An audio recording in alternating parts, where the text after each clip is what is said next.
আজকে সকাল সকাল চান হয়ে গেল একদম চান টান কমপ্লিট। আজকে যেহেতু আমি শিবের মাথায় জল ঢালবো, আর দেখো লুচি আর বেগুন ভাজা হচ্ছে আজকের ব্রেকফাস্ট।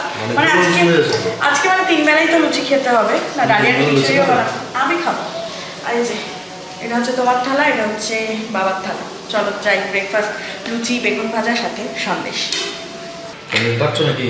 ইয়েস, আজকে পনিরগুলো একটু অন্যভাবে তরকারি হবে, মানে পনিরই থাকবে, শুধু শেপটা ছোট না করে লম্বা লম্বা লম্বা লম্বা হচ্ছে। আজকে নিরামিষ আলু পনিরের ডালনা। কতটা পনির আছে এতে? 300 গ্রাম মতো আছে। 300 গ্রাম মতো পনির আছে, না আমাদের দুবেলার জন্য। হ্যাঁ, কারণ তাছাড়াও আমি আরও সবজি টবজি রান্না করব, কুমড়ো ডাঁটা বেগুন ভাজা তো করেছি।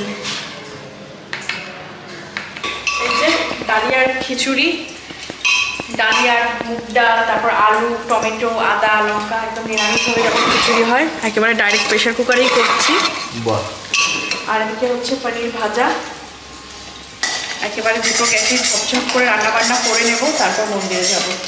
তার আগে বাড়ির পুজো করবো। দেখো বেলপাতা আকন্দর মালা দিয়ে কিন্তু আমি বাড়ির শিব ঠাকুরকে পুজো দিয়েছি, আর সামনেই এই ব্যাকফ্লোর ধূপটা দিয়ে দিয়েছি। খুব সুন্দর, মানে একদম স্রোতের বেগে যেন ধোঁয়াটা মানে বেরোচ্ছে, খুব সুন্দর লাগছে। ঠিক আছে, চলো একটু আরতি করে নিই, বাড়ির পুজোটা করে তারপরে যাব মন্দিরে পুজো দিতে।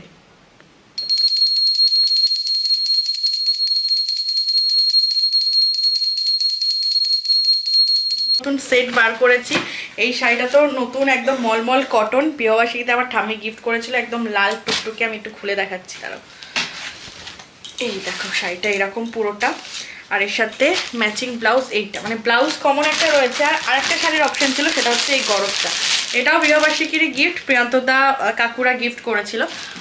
কিন্তু এইটা এখন এত ভালো শাড়ি এখন ভাঙছি না, এটা কোনো বড় অকেশনে ভাঙবো। এখন যাচ্ছি, চুপ করে যাবো, পুজো দিয়ে আবার চলে আসবো, বাইরে যা গরম, তো ওইটাই পরে চলে যাবো। তো চলো শাড়িটারি পরে নিই।